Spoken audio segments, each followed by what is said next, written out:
I'm going to pitch you the best hope I've ever had. It can be boiled down into a single question. Should we organize a constitutional convention? Note that I am not proposing an Article 5 Convention of States. We would not add an amendment to the existing Constitution. We would draft an entirely new document. The immediate follow-up question is simple. Is that even allowed? I think so. The First Amendment guarantees our right to free speech and nonviolent assembly. The Ninth Amendment states that the rights listed in the Constitution are not exhaustive, and the 10th Amendment states that all other rights are retained either by the states or by the people.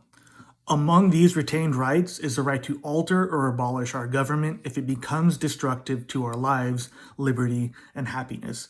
This is stated explicitly in the Declaration of Independence.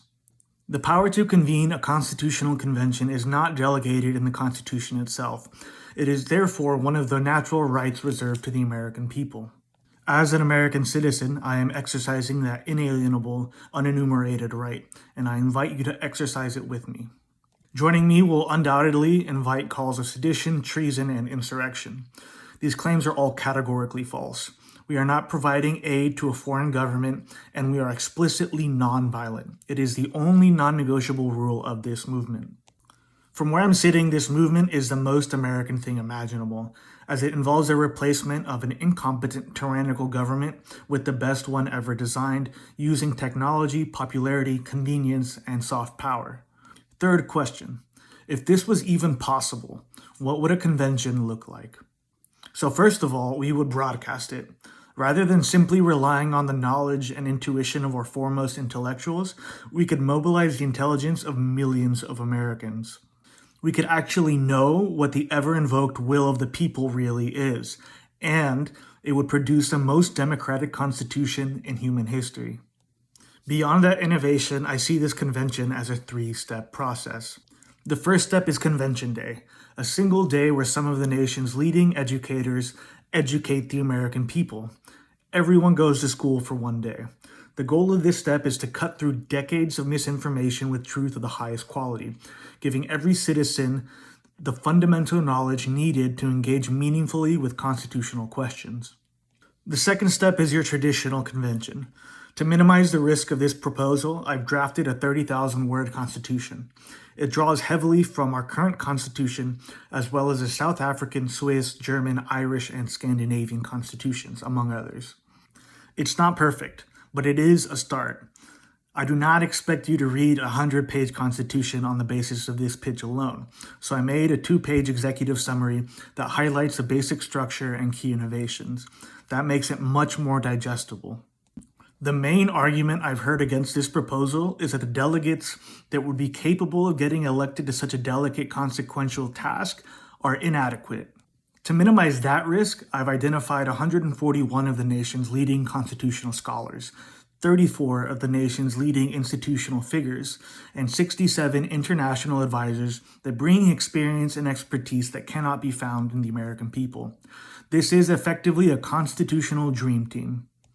The third and final step is your democratic referendum. This is the most important step in the process, as a referendum ensures that if the convention produces a worse constitution than the one we have, it never becomes ratified. We've also made sure to make it a supermajority vote, so that it needs at least 60% approval with at least 50% of the nation voting.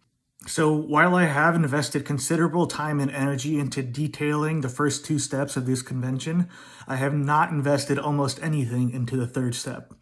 This referendum needs to be handled by people who are a lot more capable than I am, executives, such as the 7 co-chairs I've identified. You can find all the details and documentation at usav3.com. Fourth question, what are your other options? The problems we are facing are gargantuan, growing, and none of them have simple solutions. The thinking and systems that created these huge problems cannot resolve them. With every passing day, our nation grows more polarized. Our interest payments increase. Our political system becomes more corrupt. Our economy becomes more unequal. The dangers posed by our technology accelerate, and our civilization continues polluting and destabilizing the environment. These are existential crises. Without addressing our political corruption, we cannot address any of these other crises.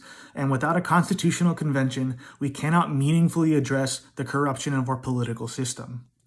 Every other option I can see is simply shuffling chairs on a sinking ship that is sailing into the greatest hurricane ever seen.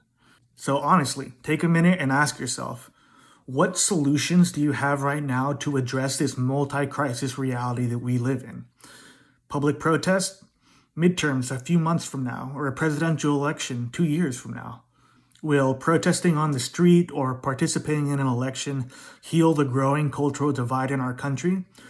Will it stop the blatant bribing of politicians, or the profitability of outrage, or the consolidation of market power across the entire economy?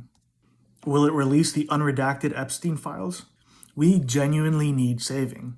Arguing otherwise is simple, willful ignorance. It is ignoring the catastrophic state of the nation and the planet because recognizing it fully is too distressing and too depressing. We are down by a lot late in the fourth quarter, and Hail Marys are now necessary and justified. Fifth question, if not now, then when? This proposal is unique in its moral necessity, legal justification, digital innovation, and extreme preparation.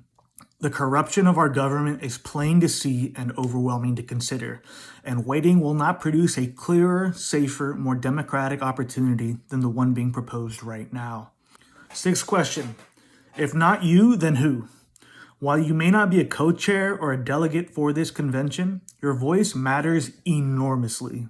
The individuals I have nominated would give almost anything to be a part of such a legacy-defining, historic event, but they cannot act without the moral authority of the American people. They will not even see this proposal if it does not have overwhelming public support. You cannot control the fate of the nation, but you can control yourself right now. You can react, you can make noise, you can tag delegates, you can share this proposal with your family, friends, and followers. You can check my work and propose language or delegates. I am not looking for blind obedience or cult worship. I am looking for stress testing from every possible perspective. I want your help, your honest feedback, and your public support. That's it. Seventh question.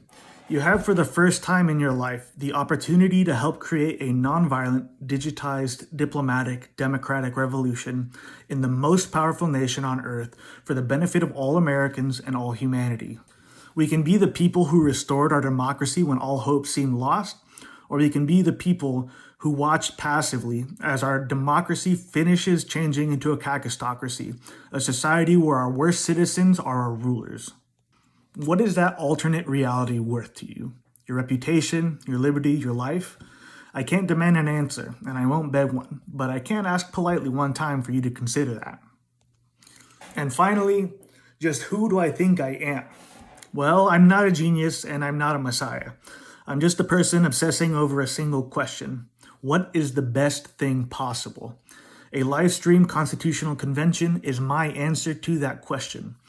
I choose to attempt creating the impossibly beautiful instead of spending the rest of my life wondering if the impossibly beautiful was there right at my fingertips, and I chose to let it slip through them from sheer cowardice.